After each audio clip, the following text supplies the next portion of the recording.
let's go អូនថ្ងៃនេះគឺឆ្លៀតពេលបន្តិចបន្ទាប់ពីចេញធ្វើការមកយើងមក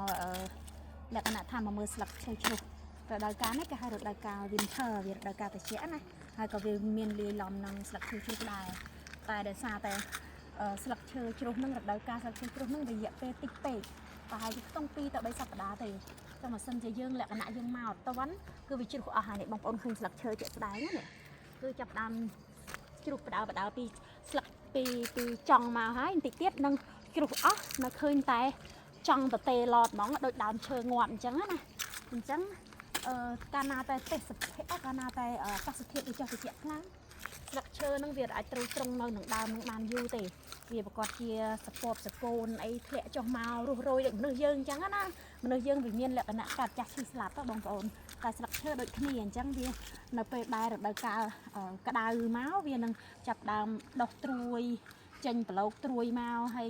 ខៀវខ្ចីស្រស់ប្រងអញ្ចឹងទៅបន្ទាប់មកនៅពេលដែលចុះត្រជាក់ក៏វាចាប់ដើមស្លឹកនឹងចាស់ហើយទុំ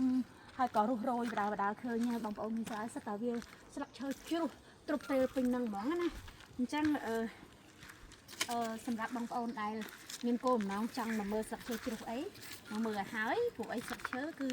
ជ្រុះចិត្តអស់ហើយបដាចិត្តអស់ហើយអញ្ចឹងវានឹងផុតរដូវកាលវាអញ្ចឹងណាហើយមួយឆ្នាំគឺមានតែម្ដងទេដោយសារតែនៅប្រទេសត្រជាក់គឺវាមាន4រដូវកាលអញ្ចឹងរដូវត្រជាក់រដូវធ្លាក់ភ្លៀងរដូវក្តៅរដូវស្លឹកឈើជ្រុះអញ្ចឹងទៅណាអញ្ចឹងឥឡូវនេះគឺវាមិនមែនទាន់ចំជារដូវស្លឹកឈើជ្រុះចំទេប៉ុន្តែ